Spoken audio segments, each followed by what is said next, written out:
Hello everyone and welcome once again to The View from the Midwest. It's time for another Bleedin' Blue edition of the look at the NHL Central from the past week. So let's get right into things, and we'll start off things as we have for most of our videos with the Dallas Stars.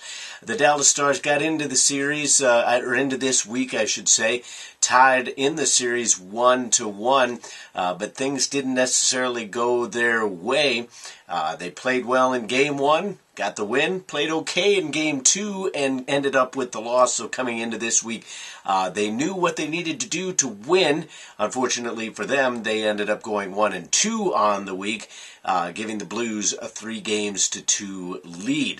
The Dallas Stars lost the first game of the week, which was on Tuesday, and they did so in somewhat embarrassing fashion, losing 6-1. And obviously, as I mentioned, it wasn't necessarily the best game for anybody all around.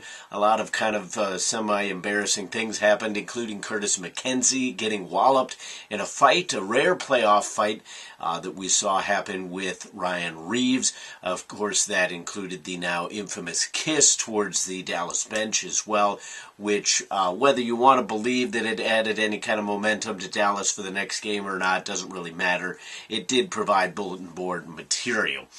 The Blues didn't play very well in Game 4. Dallas did, so therefore they got a big rebound victory there, and they took full advantage of the Blues not playing very well by winning it in overtime by a final score of 3-2, and that game was on Thursday. The first period of Game 5 on Saturday was a wash, with both teams scoring a goal, and then it was all Blues after that as the Stars fell by a final score of 4-1 in that game. The goaltender carousel has pretty much continued right now for the Dallas Stars, with both Lehtinen and Niemi getting some time, although the Stars do seem to have kind of settled on Kari Lehtinen, unless he is giving up a boatload of goals, which obviously he did in a couple of those games.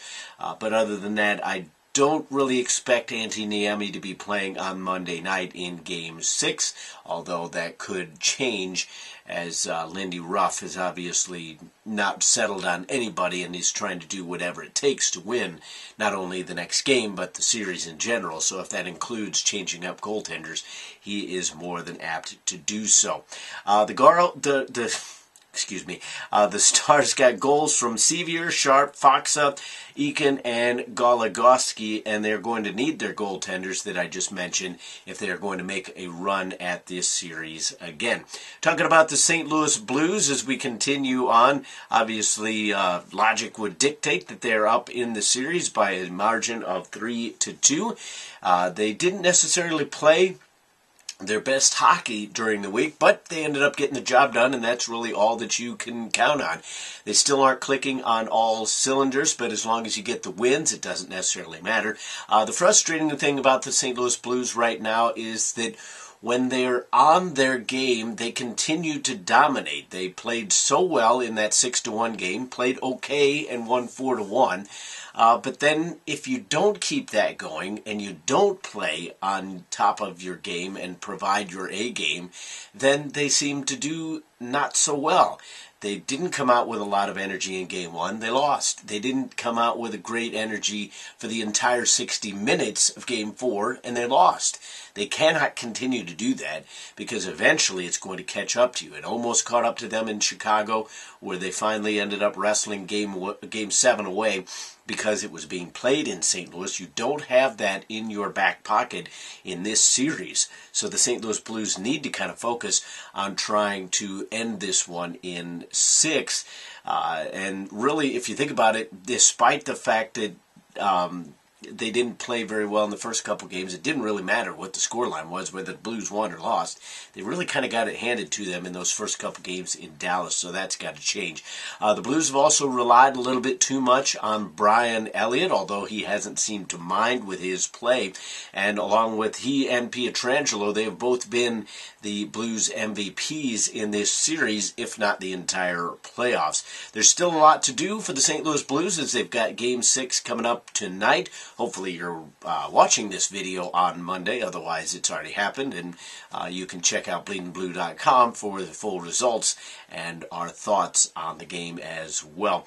But the Blues have been hit or miss at home, so it's going to be an all-important one.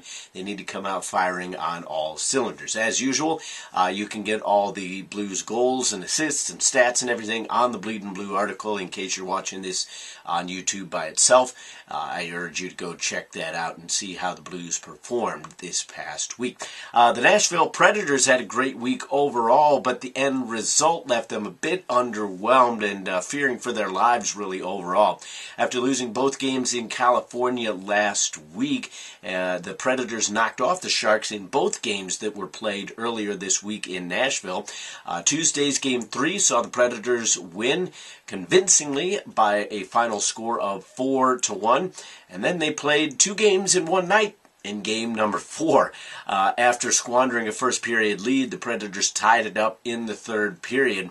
And little did they know that they were going to basically play another full game once they had finished that third period. It took 11 minutes and 12 seconds into the third overtime before Mike Fisher ended up scoring to give the Preds the win and a series tie. But going back to San Jose was not any kind of friendly trip for the Nashville Predators, as they had a rude awakening awaiting them in San Jose with a final score of 5-1 in game number 5. So they will be playing game number 6 tonight as well. That one will drop at 8 o'clock.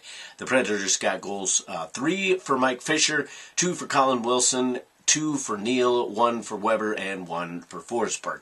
As I mentioned, looking forward now, Game 6 for both series is going to be tonight, which is Monday night, with the Blues and Stars playing at 7 o'clock Central Standard Time. The Predators trying to tie up the Sharks with the puck drop at 8.